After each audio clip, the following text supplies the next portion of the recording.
by victims advocate John Walsh. Yes, host of In Pursuit with John Walsh. Always a pleasure to have you on our program, John. We really do appreciate it and to get your insight and perspective, because Laundrie, yes, he was identified as a person of interest last week. The search warrant, though, wasn't served until yesterday.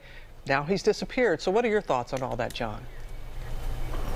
From the beginning, Robin, and thank you for having me. It's great to see you. From the beginning, this has been a tragedy of errors. Let's go back. I watched that 911 call released yesterday, and I watched the video of the interview by the two cops. 911 operators are overwhelmed, but how that operator didn't get it to those cops, that the people, the wonderful guy that was passing through and saw him beating Gabby and then punching her when they got in the car, how that wasn't relayed to the cops. They did just the opposite. They sheltered him and wrote up in their report that he was the victim. She was. You could see if you look in that video. I've been involved in domestic cases, domestic abuse cases forever. She was scared to death in that video. She was scared to death that they would let her go.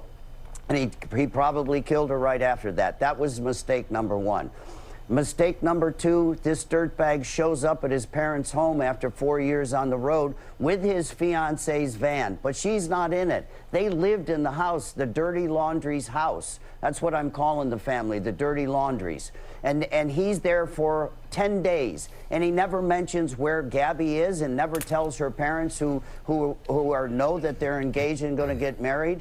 And so he's got 10 days to scrub the van. He's got 10 days to throw away anything that's in the house. And then she becomes a missing person. And then he lawyers up to this creep Bertolino, this lawyer. I hope he's had his 15 minutes of Johnny Cochran and O.J. Simpson fame, because he's given these family nothing but bad advice. They lawyered up and they haven't helped the cops one bit. And then on Tuesday, he allegedly takes his car to the swamp to meditate. Why doesn't he go down and help the police and meditate at the police department? So then on Friday, they get a call.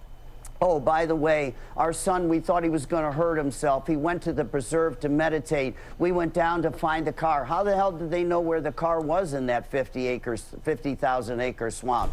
But we put a note in there, Brian, don't hurt yourself.